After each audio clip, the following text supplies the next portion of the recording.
चलो ध्यान आपजो। आ चैप्टर में આપણે છે ને જુદા જુદા પ્રકારના દ્રાવણો ભણવાના। આમ ચેપ્ટર નામ લાગે ને એવું ચેપ્ટર નથી। ચેપ્ટરમાં એકદમ ડીપ ને સારા કન્સેપ્ટ આપેલા છે। આ ચેપ્ટરમાં આપણે શું ભણવાનું? જુદા જુદા પ્રકારના દ્રાવણો ભણવા।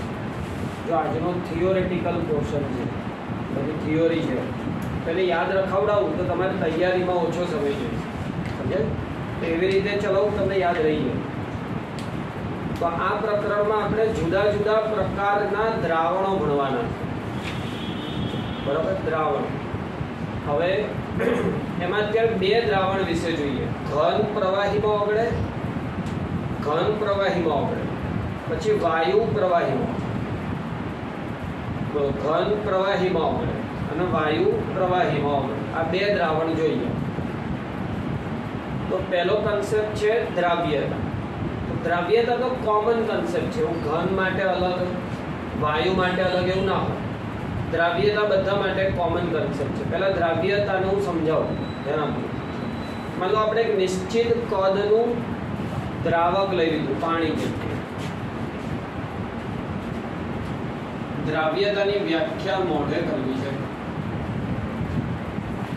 आपणे एक निश्चित कदनु द्रावक लीधुं, एनु तापमान केवुं छे?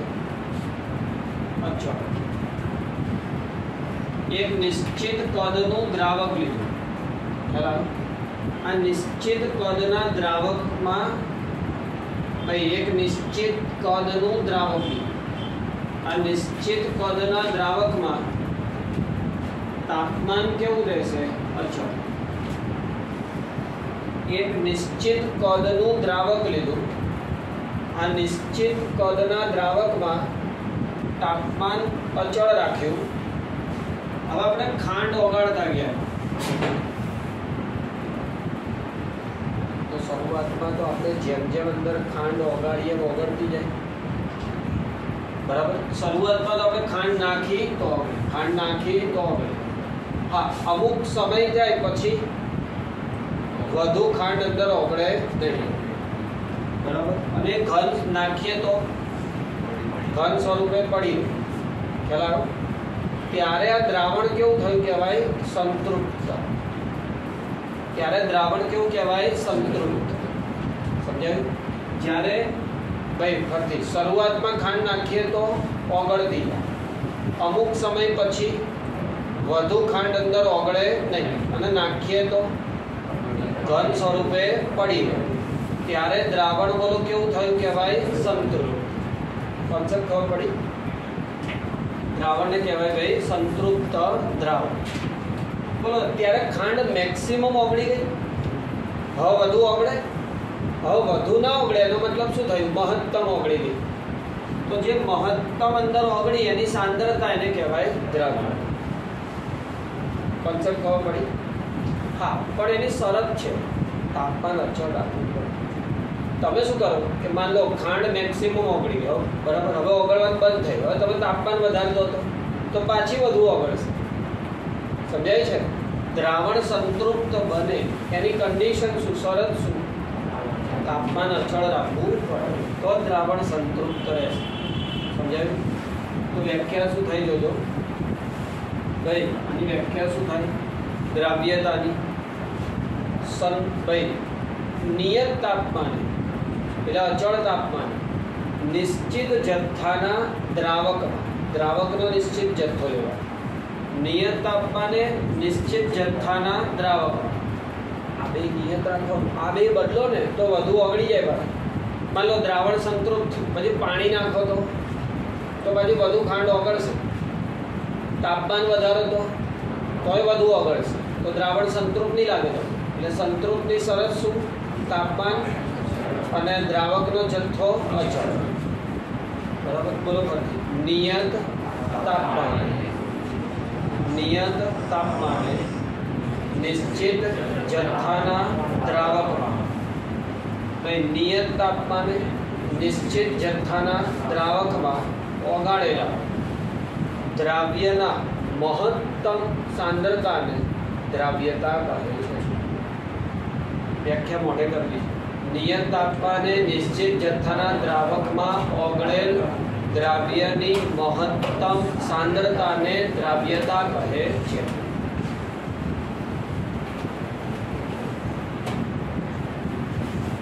નિયત તાપમાને નિશ્ચિત જથ્થાના દ્રાવકમાં ઓગાળેલ દ્રાવ્યની મહત્તમ સાંદ્રતા એટલે દ્રાવ્યતા. નિયત તાપમાને નિશ્ચિત જથ્થાના દ્રાવકમાં ઓગાળેલ દ્રાવ્યની મહત્તમ સાંદ્રતા એટલે શું કહેવાય? દ્રાવ્યતા. દ્રાવ્યતા સમજ પડી?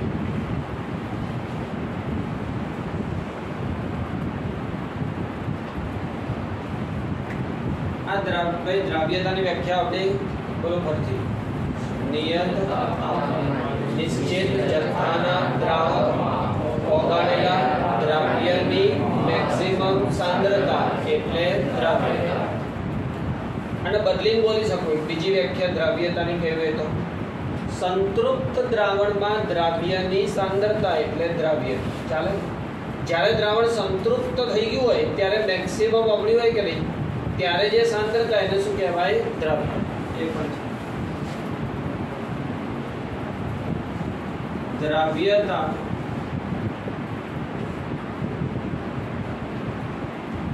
દ્રાવ્યતા નીચેના પરિબળો પર આધાર રાખે.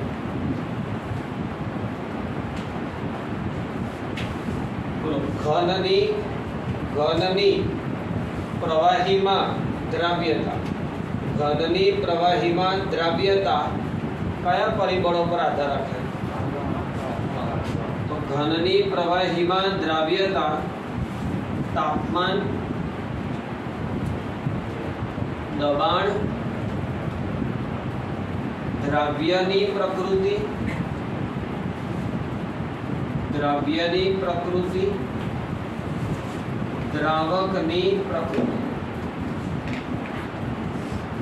બોલો, ઘનની પ્રવાહીમાં દ્રાવ્યતા કયા પરિબળો પર?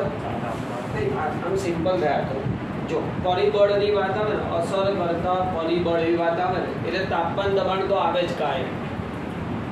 બોલો, કોઈ પણ વસ્તુને અસર કરતા પરિબળ તો કયા બે પરિબળ તો આવે જ? તાપમાન અને બીજું દબાણ. ખ્યાલ આવે? હવે ચાલો આપણે આને આમાં ઓગાડીએ તો આ બેનો સ્વભાવ અગત્યનો કે નહીં? અહીંયા પાણી લીધું અને અહીંયા તેલ લીધું તો ઓગળે. સમજાયું? એટલે ચાર પરિબળ યાદ રહી ગયા. આની પ્રકૃતિ, તાપમાન અને દબાણ. સમજાયું?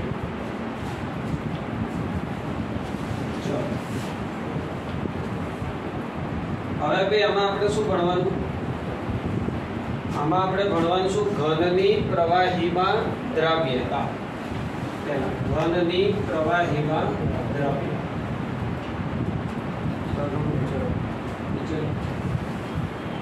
ઘનની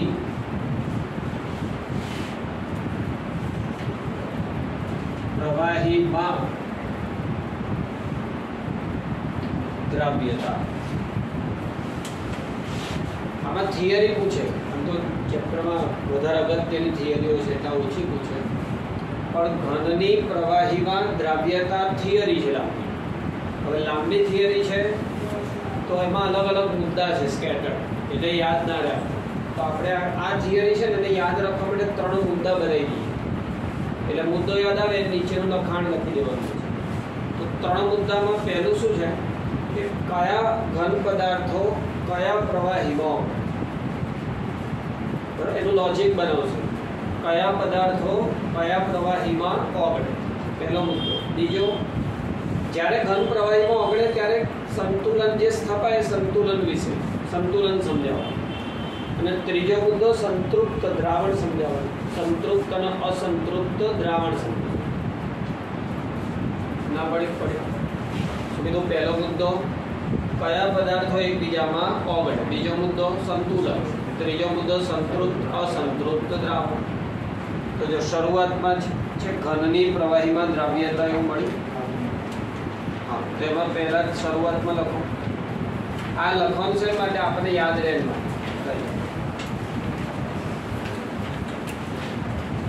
આ દરેક પદાર્થ છે ને એની ઉપર કયા પદાર્થો એકબીજામાં ઓગળે, કયા પદાર્થો એકબીજામાં ઓગળે.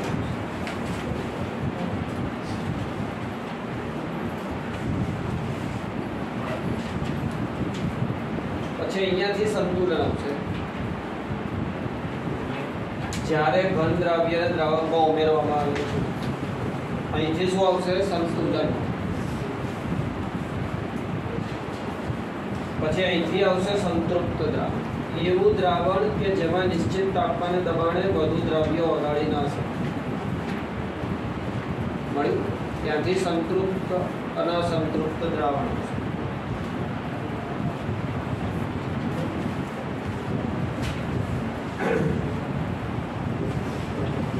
બોલો કયા ત્રણ મુદ્દા સમજાવવાના? પહેલું, કયા પદાર્થો શેમાં ઓગળશે, કયા પ્રકારના પદાર્થો કયા પ્રકારના દ્રાવકમાં ઓગળશે. બીજું સંતુલન. ત્રીજું સંતૃપ્ત અને અસંતૃપ્ત દ્રાવણ. પહેલો મુદ્દો, ભાઈ બધા પદાર્થો બધા પ્રવાહીમાં ઓગળે એવું થાય કોઈ દિવસ? બધા પદાર્થો બધા પ્રવાહીમાં ઓગળતા નથી. બધા પદાર્થો બધા પ્રવાહીમાં ન ઓગળે. જેમ કે ઉદાહરણ આપીએ,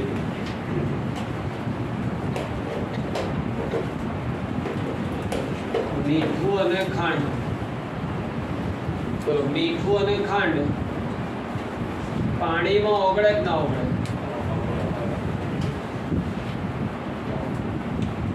શું કીધું? મીઠું અને ખાંડ પાણીમાં ઓગળે, પણ બેન્ઝીનમાં ના ઓગળે.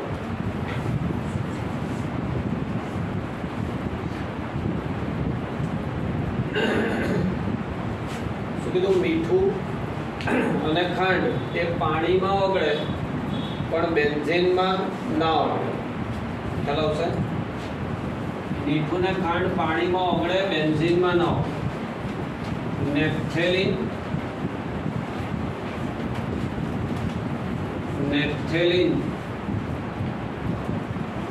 અને એન્થ્રેસિન.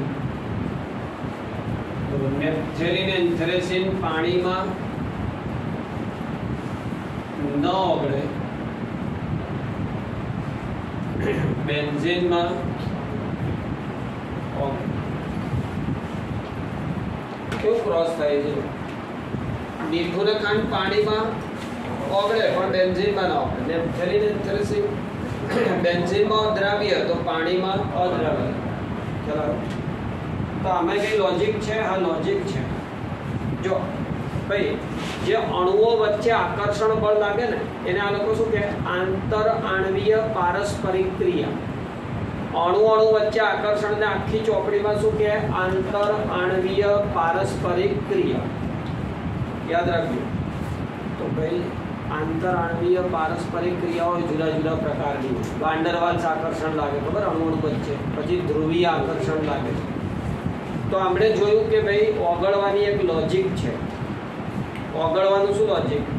જે બે પદાર્થોમાં આંતર આણવીય પારસ્પરિક ક્રિયા સરખા પ્રકારની હોય ને એ લોકો એકબીજામાં ઓગળે.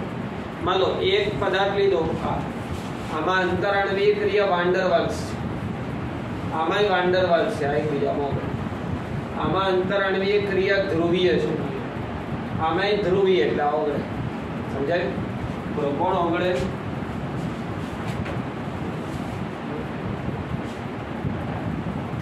જે પદાર્થોમાં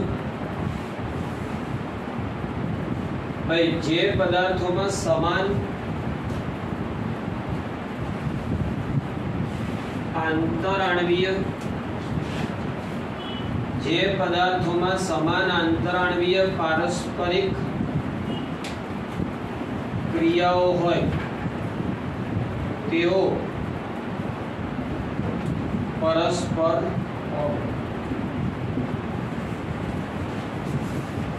જે પદાર્થોમાં સમાન આંતરઆણવીય પારસ્પરિક ક્રિયાઓ હોય તેઓ એકબીજામાં ઓગળે.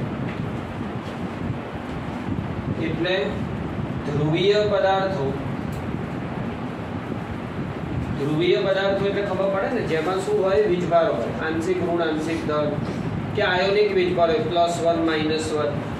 ધ્રુવીય પદાર્થો ધ્રુવીય દ્રાવકમાં ઓગળે.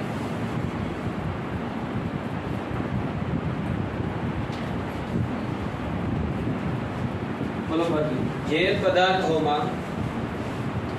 પદાર્થોમાં સમાન આંતરઆણવીય પારસ્પરિક ક્રિયા હોય તેઓ પરસ્પર ઓગળે. જે પદાર્થોમાં સમાન આંતરઆણવીય પારસ્પરિક ક્રિયાઓ હોય તેઓ પરસ્પર ઓગળે. જેમ કે ધ્રુવીય પદાર્થો ધ્રુવીય દ્રાવકમાં ઓગળે. જેમ કે શું કીધું? ધ્રુવીય પદાર્થો ધ્રુવીય દ્રાવકમાં ઓગળે. અધ્રુવીય પદાર્થ અધ્રુવીય એટલે નેપ્થેલિન જેવા અધ્રુવીય પદાર્થો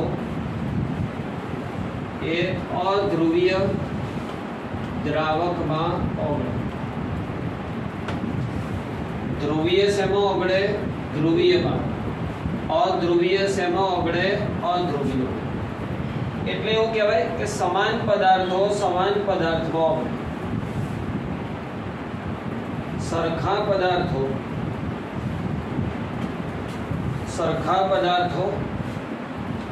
સરખા પદાર્થમાં ઓગળે. ઓછી ખબર પડી? ખ્યાલ આવ્યો? બોલો, હવે ખબર પડી ગઈ કોણ શેમાં ઓગળશે? જેમાં અંતરાણવીય પારસ્પરિક ક્રિયા સરખી હોય. જેમાં અંતરાણવીય પારસ્પરિક ક્રિયા સરખી હોય. જો આ સરખી વાળી, આ સરખી વાળી એટલે એકબીજામાં ઓગળે છે. ખ્યાલ આવ્યો? એક ખાલી અલગ લોજિક છે જેના પરથી MCQ પૂછાય. પાણીમાં જ રાખે તો પાણીમાં છે ને બે લોજિક છે. બધા આયોનિક પદાર્થો પાણીમાં ઓગળે. બધા એસિડ, બધા ક્ષાર, બધા બેઝ આયોનિક જ હોય એટલે પાણીમાં ઓગળે. અને જેમાં OH ગ્રુપ હોય એ પાણીમાં ઓગળે. જેમ કે ઇથેનોલ, એમાં OH છે. કેમ ખબર છે? કેમ કે જેમાં OH હોય એ પાણી જોડે H બંધ બનાવે એટલે પાણીમાં ઓગળે. હા, OH વધતા જાય ને એમ પાણીમાં દ્રાવ્યતા વધતી. OH જેમ વધતા જાય એમ પાણીમાં દ્રાવ્યતા શું થાય? વધતી. ચાલો, આ બે લોજિક ઉપર MCQ હોય એટલે આપણે લખીએ ચોપડામાં કે ચોપડી બાજુમાં લખીએ.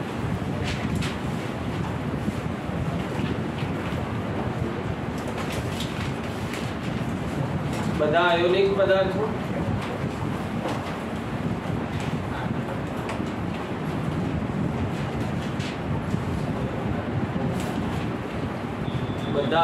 પદાર્થો અને OH સમૂહ ધરાવતા પદાર્થો. બધા આયોનિક પદાર્થો અને OH સમૂહ ધરાવતા પદાર્થો પાણીમાં દ્રાવ્ય.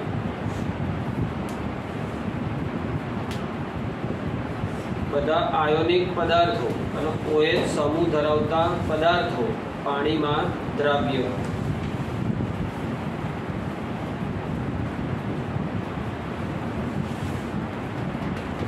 જો એમાં આ ઉદાહરણ બહુ સારું છે. ભાઈ દ્રાવ્યતાનો ક્રમ.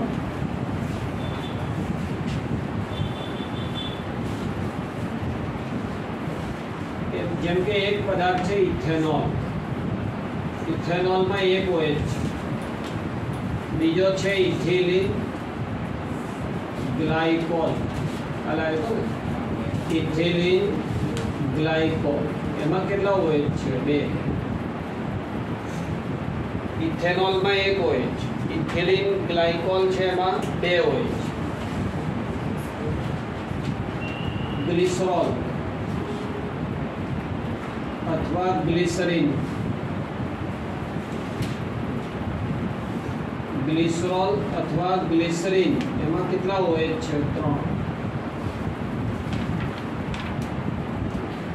અને ગ્લુકોઝમાં 5 OH હોય. ગ્લુકોઝમાં એક આલ્ડીહાઇડ સમૂહ હોય પછી આવું HOH 4 વાર આવે, પછી CH2OH, બધું શું હોય? એક તો ઇથેનોલ, પછી ઇથિલિન ગ્લાયકોલ, એક શું આવે? ઇથેનોલ, પછી ઇથિલિન ગ્લાયકોલ, ગ્લિસરોલ, ગ્લુકોઝ. આમાં કેટલા OH છે? એક. તો આની દ્રાવ્યતા સૌથી ઓછી, આમાં 2 OH, તો દ્રાવ્યતા વધે, આની N3 વધે. સમજાય? હા, બાકી કેવું હોય ખબર? ઓર્ગેનિક કમ્પાઉન્ડ, ઓર્ગેનિક તમામ કાર્બનિક પદાર્થો, કોઈ અપવાદ નહીં, તમામ કાર્બનિક પદાર્થમાં જો ક્રિયાશીલ સમૂહ સરખા હોય, માનો બધામાં એક જ OH છે, તો અણુભાર વધે એમ દ્રાવ્યતા ઓછી થાય. ભારે પદાર્થો પાણીમાં ઓગળે નહીં. શું કીધું? ક્રિયાશીલ સમૂહ સરખા હોય તો અણુભાર વધે એમ દ્રાવ્યતા ઓછી થાય. પણ આમાં તો અણુભાર વધે એમ દ્રાવ્યતા વધે છે. કેમ? કેમ કે OH વધતા જાય છે ને. આવી સમજમાં એ લોજિક બી લખો. જો કાર્બનિક પદાર્થમાં ક્રિયાશીલ સમૂહોની સંખ્યા સમાન હોય,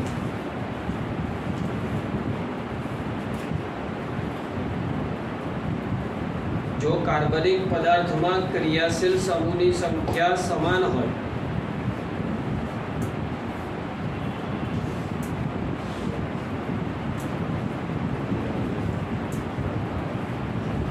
કાર્બનિક પદાર્થમાં ક્રિયાશીલ સમૂહની સંખ્યા સમાન હોય તો અણુભાર વધે એમ દ્રાવ્યતા વધે. તો અણુભાર વધે એમ દ્રાવ્યતા વધે. ઘટે, સોરી, અણુભાર વધે એમ દ્રાવ્યતા ઘટે. તો જો એક મુદ્દો પૂરો થયો. આ કયો મુદ્દો હતો? કયા પદાર્થ એકબીજામાં ઓગળે. હવે શું સમજાવવાનું? સંતુલન. સંતુલન.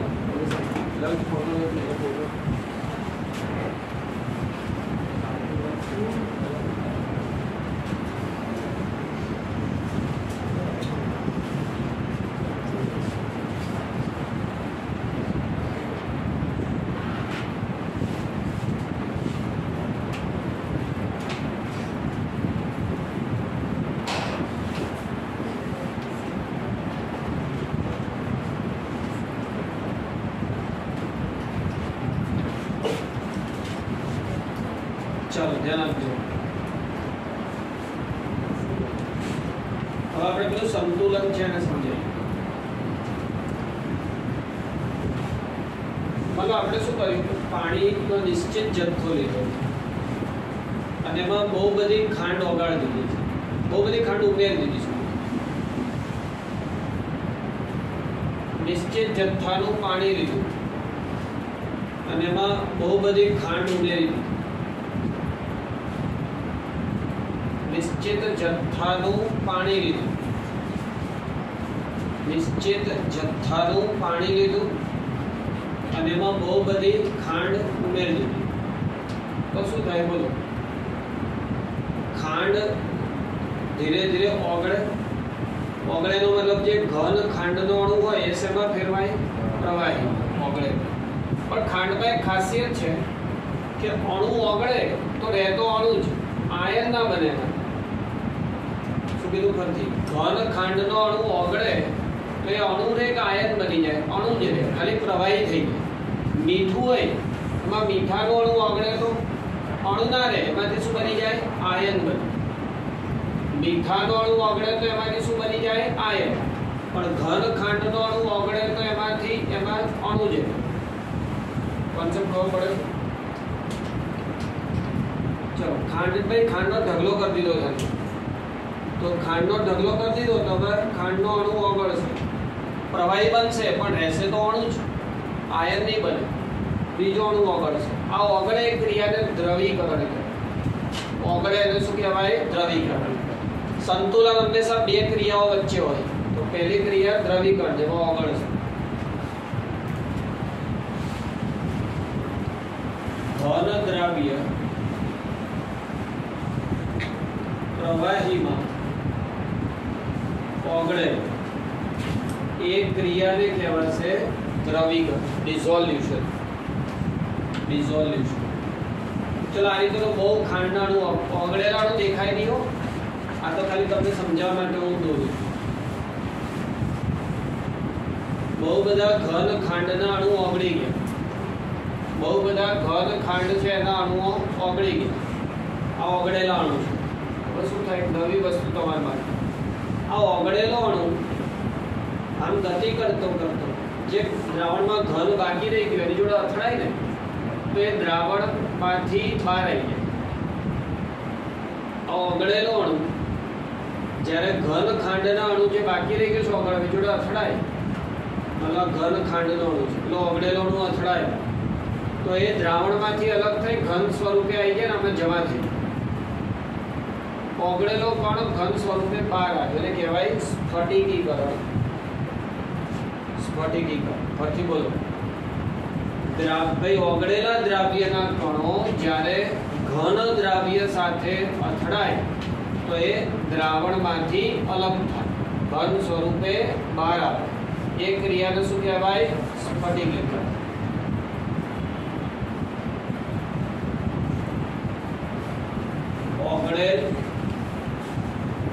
ઓગળેલ દ્રાવ્યના કણો ભાઈ દ્રાવણમાં ઓગળેલા દ્રાવ્યના કણો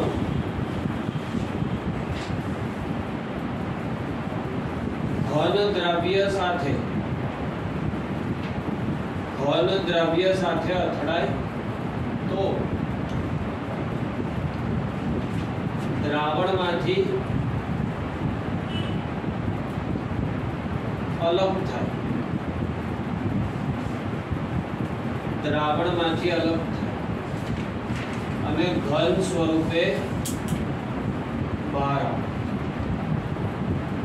તો ઓગળેલા દ્રાવ્યના કણો ઘન દ્રાવ્ય સાથે અથડાય તો દ્રાવણમાંથી અલગ થાય અને ઘન સ્વરૂપે બહાર આવે જેને શું કહેવાય પ્રક્રિયાને સ્ફટિકીકરણ।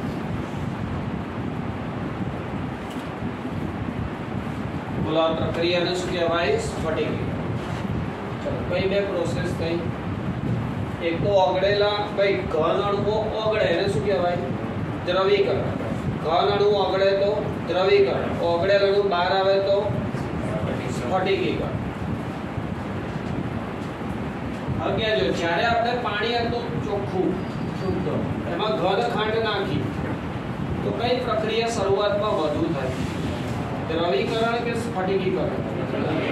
हाँ स्फटिकीकरण तो थाय के अंदर ओगळेલું કોઈ છે જ નહીં। દ્રવીકરણ શરૂઆતમાં વધુ થાય અને સ્ફટિકીકરણ જીરો। ધીરે ધીરે દ્રવીકરણ વધતું જાય કે ઓછું થાય ઓછું થાય કે મેક્સિમમ છે એટલે ઓછું થાય અને સ્ફટિકીકરણ વધતું જાય।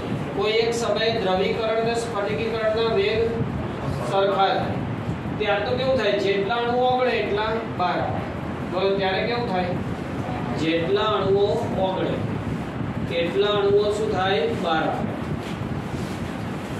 જેટલા અણુઓ ઓગળે એટલા અણુઓ ઓગળેલા અણુઓ શું થાય બહાર આવે અને ત્યારે બોલો શું થાય બે વચ્ચે સંતુલન ના પડી કોઈ એક સમય અચળ તાપમાને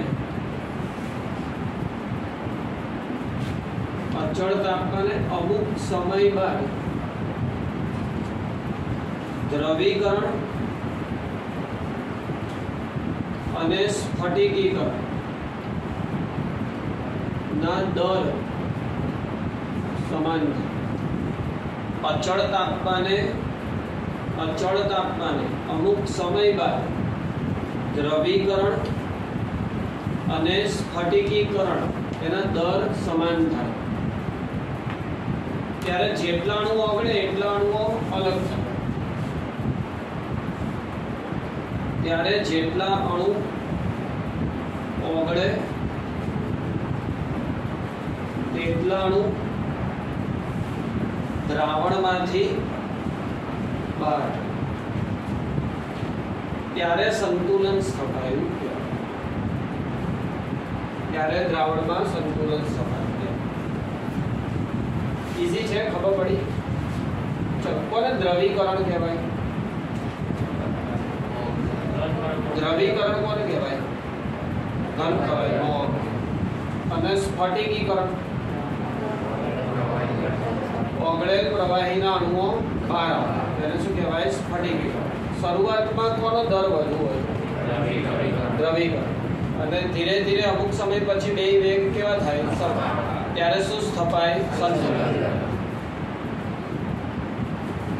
ભાઈ વાયુને પ્રવાહીમાં ઓગાળો તો આવું સંતુલન સ્થપાય. જ્યારે વાયુને પ્રવાહીમાં ઓગાળો તો આવું સંતુલન સ્થપાય. આ એક સંતુલન. હવે સંતૃપ્ત દ્રાવણ તો આપણે પહેલા સમજાવીએ. સંતૃપ્ત દ્રાવણ ધ્યાન આપજો.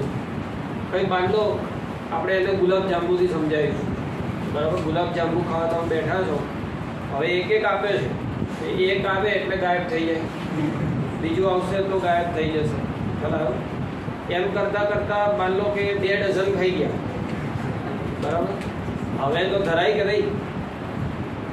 અમુકને આવડતું જ નહીં. ચલો, પણ એ સિલેક્ટિવ આઈટમમાં જેવું. બાકી રીંગણા બટેકાનું શાક બનાવ્યું હોય તો કે માન તો ભૂખ જ નથી.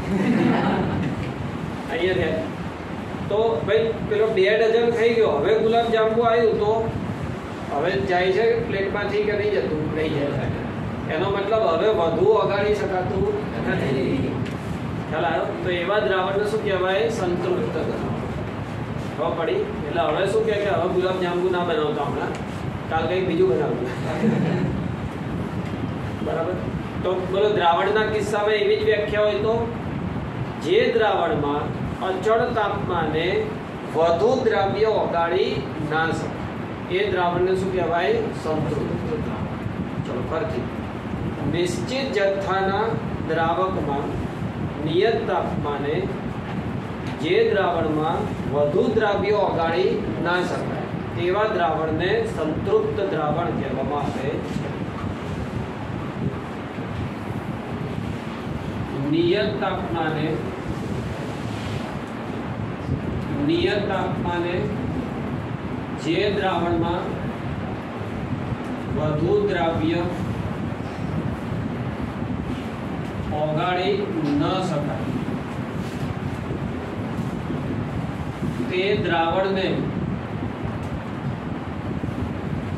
સંતૃપ્ત દ્રાવણ કહે છે.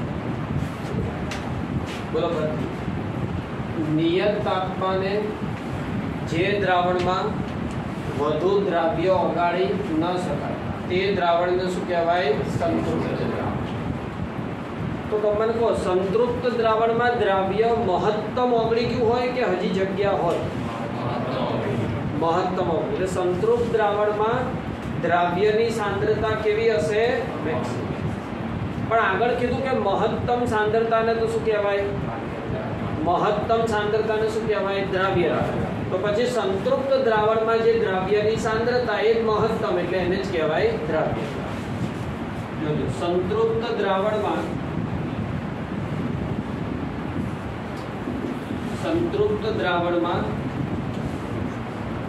દ્રવ્યની સાંદ્રતા મહત્તમ, જેને શું કહેવાય? દ્રવ્યતા કહેવાય. એટલે એનાથી એક નવી વ્યાખ્યા આવી દ્રવ્યતા, કે સંતૃપ્ત દ્રાવણમાં દ્રવ્યની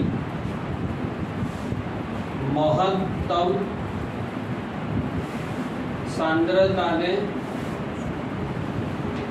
દ્રવ્યતા કહે છે. શું કીધું? સંતૃપ્ત દ્રાવણમાં દ્રવ્યની મહત્તમ સાંદ્રતા એટલે શું થાય? દ્રવ્ય.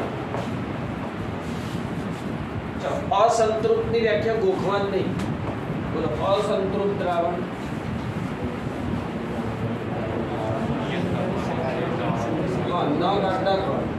વધુ ઓગાળી શકાય એને શું કહેવાય? અસંતૃપ્ત. સંતૃપ્ત ઇઝી છે. કયા 3 મુદ્દા લખશો આમાં? બોલો, પહેલું કયા પદાર્થ શેમાં ઓગળે, પછી બીજું સંતુલન. કોની કઈ 2 પ્રક્રિયા વચ્ચે સંતુલન? દ્રવીકરણ અને સ્ફટિકીકરણ. અને ત્રીજું સંતૃપ્ત દ્રાવણ. ચલો આટલો મુદ્દો જોઈ લો. સંતુલન સ્થપાય.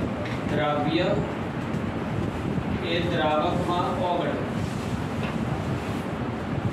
તો ઓગળીને શું બનાવે? દ્રાવક. દ્રવ્ય દ્રાવકમાં ઓગળે તો શું બને? દ્રાવણ. ઓગળવાની ક્રિયાને શું કહેવાય? બોલો. ઓગળવાની ક્રિયા વિલયન કહેવાય. અથવા બીજું આપણે ઉપર બે પ્રક્રિયા કીધી, દ્રવીકરણ. અને બહાર આવે એને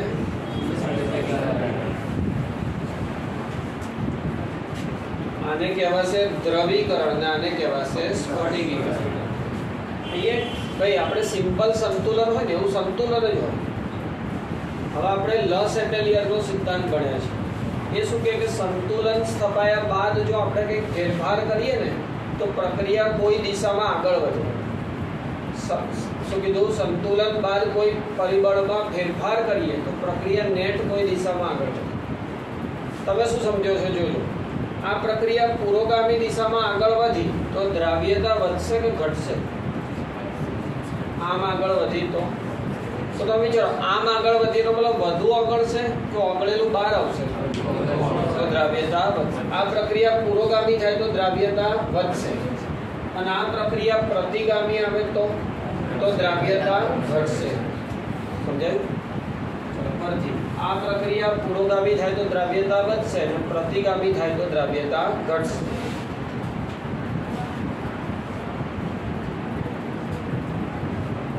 સંતૃપ્ત દ્રાવણમાં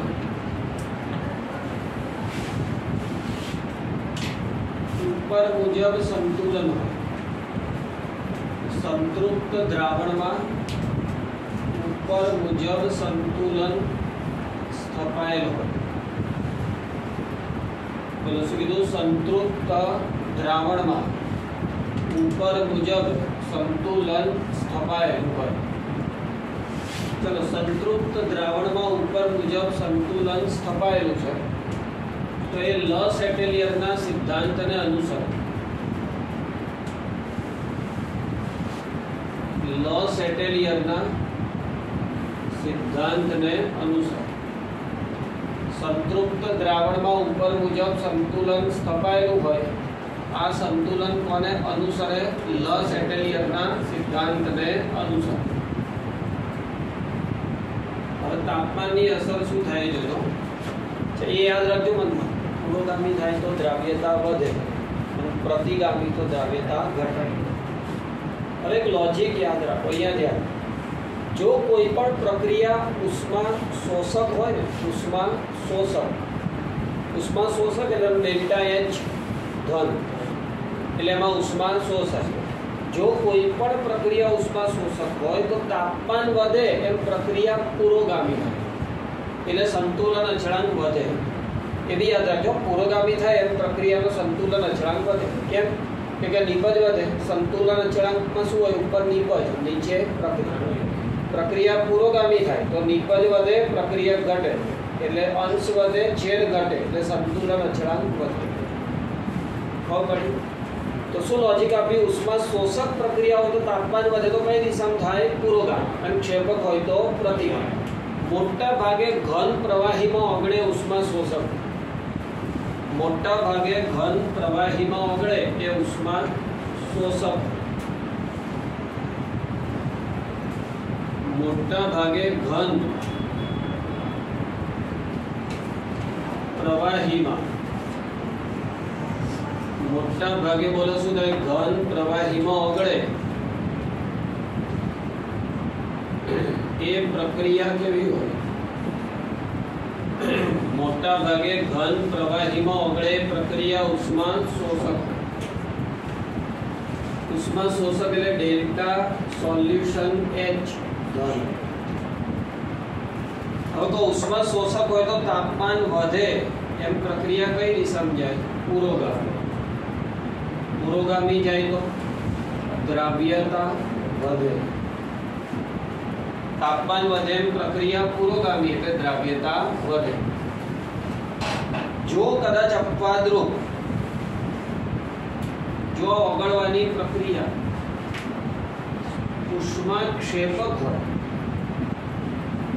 જો અપવાદરૂપ આ ઉષ્માક્ષેપક હોય તો ડેલ્ટા એચ સોલ્યુશન ઋણ. જો ઓગળવાની પ્રક્રિયા કેવી હોય, ઉષ્માક્ષેપક હોય તો ડેલ્ટા એચ સોલ્યુશન ઋણ. ડેલ્ટા એચ સોલ્યુશન ઋણ હોય તો શું થાય? તાપમાન વધે એમ દ્રાવ્યતા ઘટે. બોલો, તાપમાન વધે એમ દ્રાવ્યતા ઘટે. કેમ એવું? જો ક્ષેપક છે તો તાપમાન વધે એમ પ્રક્રિયા પ્રતિગામી આવે, એટલે ઓગળેલો એ બહાર આવશે તો દ્રાવ્યતા ઓછી થશે. પણ આવું હશે નહીં, મોટા ભાગે આવું થશે. સમજાય? અમુક હોય ક્ષેપક કે ચૂનો હોય ને પાણી પલાળીએ તો ઉષ્મા મુક્ત થાય, ફૂટે ચૂનો, પહેલા એમાં હીટ રિલીઝ થાય. પણ મોટા ભાગે તો ઘનને પ્રવાહીમાં ઓગળીએ તો ઉષ્મા શોષક હોય. દબાણની અસર તો અહીંયા કયા બે પદાર્થ છે? ઘન અને પ્રવાહી. ઘન અને પ્રવાહી બંને અસંકોચનીય છે. દબાણની એમના ઉપર કોઈ અસર ના થાય, એમના કદ ઉપર, એટલે દ્રાવ્યતા ઉપર દબાણની કોઈ અસર ના થાય. ઘન અને પ્રવાહી, ઘન અને પ્રવાહી બંને કેવા છે? અસંકોચનીય છે. ઘન પ્રવાહી બંને અસંકોચનીય છે, એટલે તેમ દબાણ ની તેમના કદ ઉપર કોઈ અસર ન થાય. ઘન અને પ્રવાહી બંને અસંકોચનીય છે, એટલે દબાણની તેમના કદ ઉપર કોઈ અસર ના થાય. દબાણની એમના કદ ઉપર કોઈ અસર ના થાય, એટલે દ્રાવ્યતા ઉપર પણ દબાણની અસર ન થાય. દ્રાવ્યતા ઉપર પણ દબાણની અસર ન થાય. તાપમાનની થાય, દબાણની ના થાય. મોટા ભાગે ભાઈ કઈ નાખે ને તો ઘન હોય, ઘન એ પ્રવાહીમાં ઓગળે અને કેવી સમજશો પ્રક્રિયા? ઉષ્મા શોષણ. એટલે તાપમાન વધે એમ દ્રાવ્યતા વધે.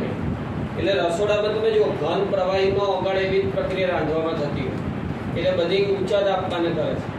એટલે શું થાય? ગરમ કરે તો દ્રાવ્યતા વધે તો જલ્દી ઓગળી. સમજાયું? ચલો, વાયુની પ્રવાહીમાં દ્રાવ્યતા જોઈએ. આ એક થિયરી આખી પૂરી થઈ.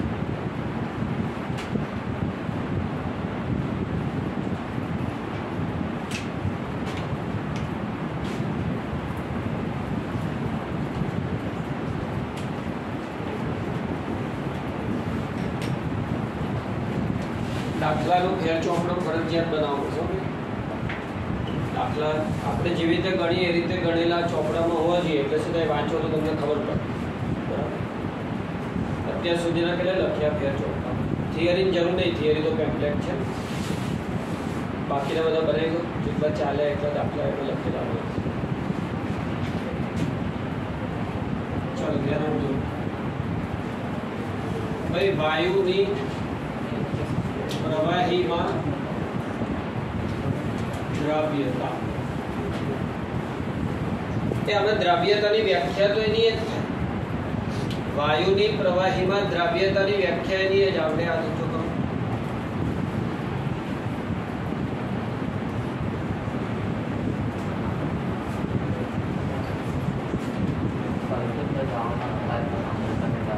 સંતૃપ્ત દ્રાવણમાં વાયુની સાંદ્રતા એટલે દ્રાવ્ય. બીજી વ્યાખ્યા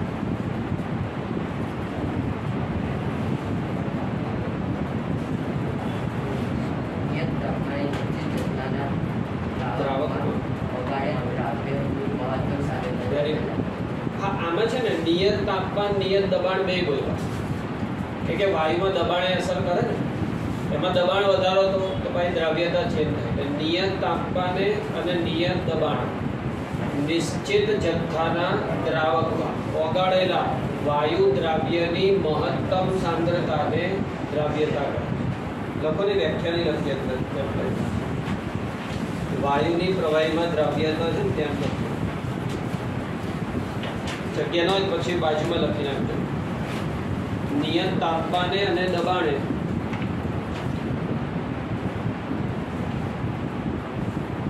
નિયત તાપમાને અને દબાણે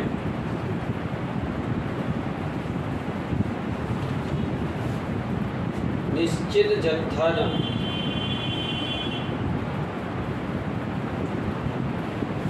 નિયત તાપમાને અને દબાણે નિશ્ચિત જથ્થાના દ્રાવકમાં ઓગાળેલા વાયુની મહત્તમ સાંદ્રતાને દ્રાવ્યતા કહે છે.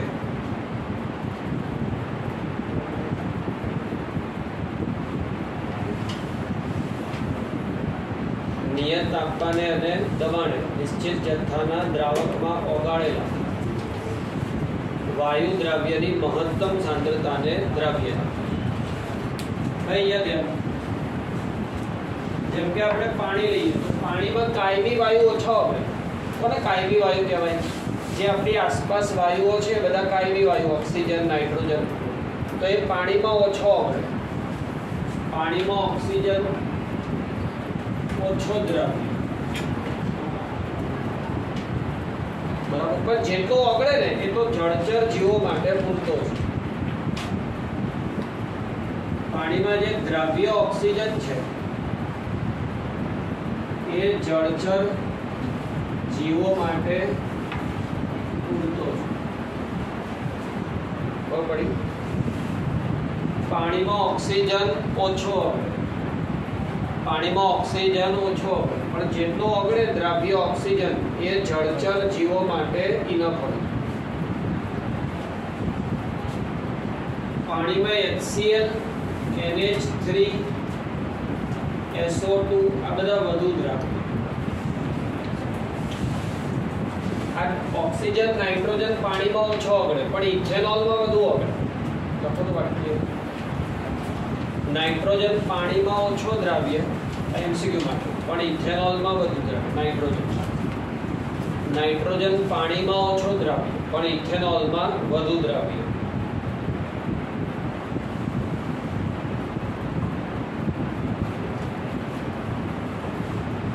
ચલો વાયુની પ્રવાહીમાં દ્રાવ્યતા કયા પરિબળો પર આધાર રાખે? વાયુ પ્રવાહીમાં ઓગળે એ કયા પરિબળ? એના એક પરિબળ. તો કયા?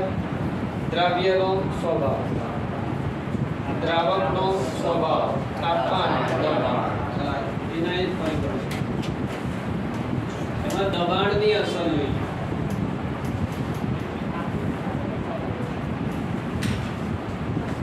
વાયુની પ્રવાહીમાં દ્રાવ્યતા હોય એના ઉપર દબાણની અસર.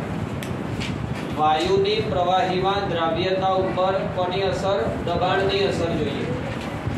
એકદમ સિમ્પલ છે. જો અહીંયા છે ને બે પોઈન્ટ સમજાવવા. પહેલા સંતુલન અને પછી દબાણની અસર. બે મુદ્દા છે, સંતુલન અને દબાણની અસર. પહેલું સંતુલન સમજ. સંતુલન એ પેલા જેવું જ છે. એક પાત્રમાં અહીંયા સુધી વાયુ ભર્યું, અહીંયા સુધી પ્રવાહી ભર્યું, પછી વાયુ ભર્યો છે અને અહીંયા પિસ્ટન છે. અહીંયા આટલું વેટ મૂકેલું છે. બોલો અહીંયા પ્રવાહી છે અને ઉપર વાયુ છે. તો એ બોલો બે ક્રિયા ચાલે. એક વાયુના અણુ પ્રવાહીની સપાટી અથડાય પછી એમાં ઓગળી જાય. વાયુનો અણુ પ્રવાહીની સપાટી અથડાય એટલે એમાં ઓગળી ખબર પડે.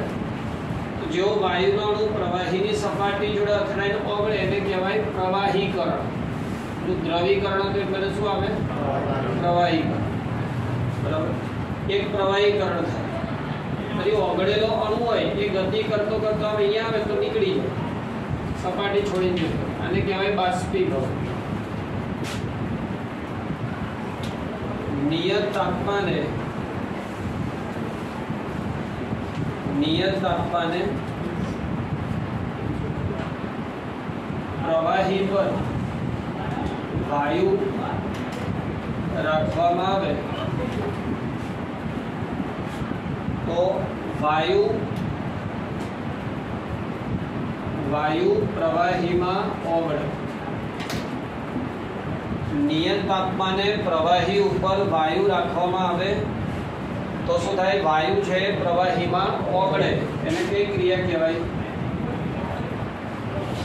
પ્રવાહીકરણ. ખ્યાલ આવ્યો? અરે મેડમ,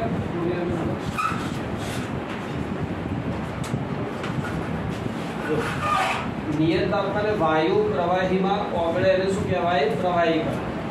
આ લોકો કાલના દાખલાથી ટેસ્ટ લેવાની છે. રામદેવ બાકી. વાયુ પ્રવાહીમાં ઓગળે એને શું કહેવાય? પ્રવાહીકરણ. પછી ઓગળેલ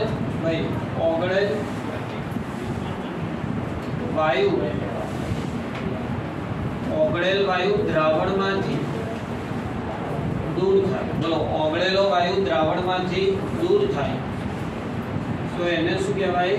બાષ્પીભવન. વાયુ અંદર ઓગળે તો પ્રવાહીકરણ, ઓગળેલ વાયુ રિમૂવ થાય તો બાષ્પીભવન. સંતુલને શું થાય? સંતુલને પ્રવાહીકરણ અને બાષ્પીભવન એના દર સમાન. એટલે જેટલા અણુઓ ઓગળે એટલા અણુઓ બહાર. એટલે અંદર વાયુની સાંદ્રતા પણ અચળ છે. એને કહેવાય દ્રવ્ય. છે આગળનો જેવું. હવે દબાણની અસર સમજો. ચાલો, દબાણ વધારીએ તો શું અસર થાય? એ જ પ્રવાહી ભર્યું છે. હવે શું કર્યું? પિસ્ટન પર પ્રેશર વધારી દીધું. કેવી રીતે પ્રેશર વધાર્યું? વેઇટ વધાર્યું. પિસ્ટન ઉપર પ્રેશર વધારી દીધું. કેવી રીતે વધાર્યું? વેઇટ વધાર્યું.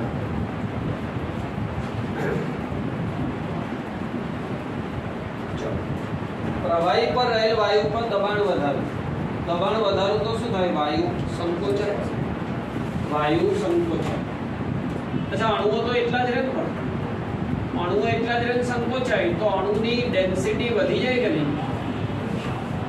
અણુ એટલા જ રહે સંકોચાય તો અણુની ઘનતા વધી જાય. તો એકમ કદ દીઠ અણુની સંખ્યા વધી જાય. બોલો, એકમ કદ દીઠ અણુની સંખ્યા વધી જાય. શું કીધું? ફરીથી કહો. જેવું આપણે વાયુ પર દબાણ વધારીએ તો વાયુનું શું થાય? સંકોચન. વાયુનું સંકોચન થાય તો ડેન્સિટી વધી જાય. તો એકમ કદ દીઠ અણુની સંખ્યા વધે. હવે અણુઓ અહીંયા પહેલા તેથી વધી ગયા તો અહીંયા અથડાતા અણુની સંખ્યા વધે. તો અંદર દાખલ થતા અણુ વધે. બરાબર? વધુ અણુ દાખલ થાય એટલે દ્રાવ્યતા વધે. ક્યાં સુધી વધતી જાય દ્રાવ્યતા? ધીરે ધીરે પાછા બહાર આવતા અણુ વધશે. નવું સંતુલન સ્થપાશે. નવું સંતુલન ના સ્થપાય ત્યાં સુધી દ્રાવ્યતા વધતી. ક્રમ બોલો આપો. ચલો, પ્રવાહી ઉપર રહેલા વાયુ ઉપર દબાણ વધારીએ તો વાયુનું સંકોચન. અણુઓ ભેગા થઈ ગયા તો એકમ કદ દીઠ અણુની સંખ્યા વધે. તો સપાટી પર અથડાતા અણુ વધે તો પ્રવાહીમાં દાખલ થતા અણુઓ વધે. તો નવું સંતુલન ના સ્થપાય ત્યાં સુધી દ્રાવ્યતા વધે છે. ના પડી વાંચો જઈશું.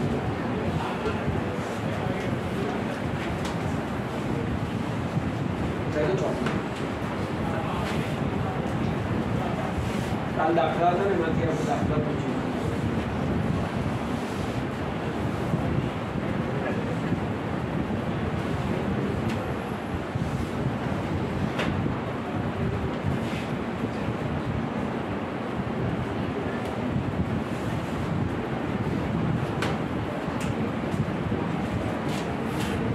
મેડમ,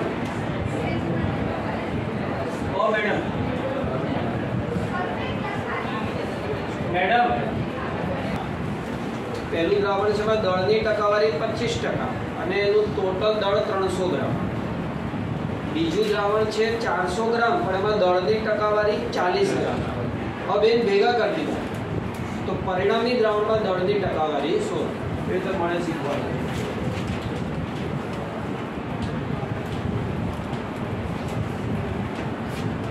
દાખલા નંબર 2.7 જોજો.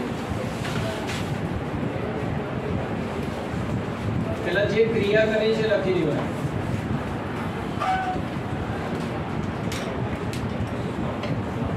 દળથી 25% કેટલું 300 ગ્રામ દ્રાવણ 1 અને દળથી 40% છે 400 ગ્રામ દ્રાવણ 2 ને મિશ્ર કરવામાં આવે. આ બેન ભેગા કરે. આખા દાખલાની સ્ટ્રેટેજી પહેલા સમજો કેવી રીતે સોલ્વ કરશો. જો અહીંયા ધ્યાન, આ 300 ગ્રામ છે એમાં દ્રાવ્ય કેટલું 25%. એમાં દ્રાવ્યનું દળ મળી જાય કેવી રીતે 300 ના 25%. 300 માં દ્રાવ્ય કેટલું 25%. 300 ના 25% એટલે દ્રાવ્ય દળ આમાં મળી ગયું. એ જ પ્રમાણે આમાં દ્રાવ્યનું દળ મળે કેવી રીતે 400 ના બોલો 400 ના 40%. તો આમાં દ્રાવ્યનું દળ મળે. બેનો સરવાળો કરો તો દ્રાવ્યનું કુલ દળ મળે. આનો સરવાળો કરો તો દ્રાવણનું કુલ દળ મળે. ચાલો ભાઈ, દ્રાવ્યનું કુલ દળ હોય દ્રાવણનું કુલ દળ એટલે દળની ટકાવારી મળી. જોઈએ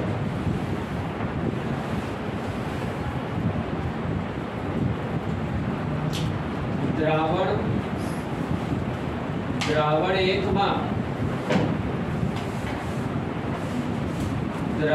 માં દ્રાવ્યનું દળ બોલો 300 ના 25%. પહેલા દ્રાવણમાં દ્રાવ્યનું દળ 300 ના 25%. 25 તરી 75. પછી દ્રાવણ 2 માં દ્રાવ્યનું દળ 400 ના 40%. એટલે 160.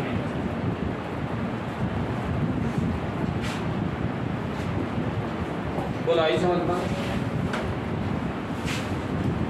દ્રાવ્યનું કુલ દળ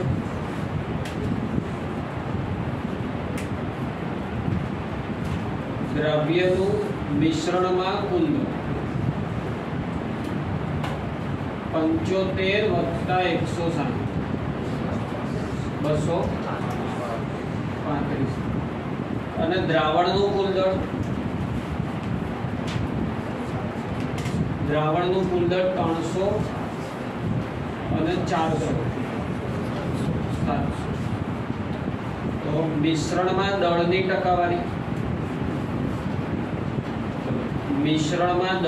ટકાવારી દ્રાવ્યનું દળ અપોન દ્રાવણનું દળ ગુણ્યા દ્રાવ્યનું દળ કેટલું 235. દ્રાવણનું દળ 700 ગુણ્યા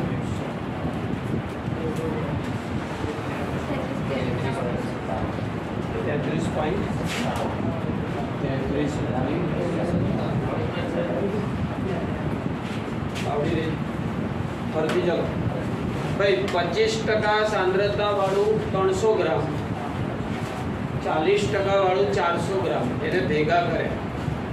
આ બેને ભેગા કરે તો પહેલા દ્રાવણમાં દ્રાવ્યનું દળ મળે 300 ના 25%. અહીંયા દ્રાવ્યનું દળ મળે 400 ના 40%. તો દ્રાવ્યનું મિશ્રણમાં ટોટલ દળ 75 ને 160 235. દ્રાવણનું કુલ દળ 300 400 700. તો મિશ્રણમાં દળની ટકાવારી એટલે દ્રાવ્યનું દળ ભાગ્યા દ્રાવણનું દળ ગુણ્યા 100. એ તાવડી जो हमें एमसीक्यू में पूछे ने एमसीक्यू में तो शॉर्टकट आओ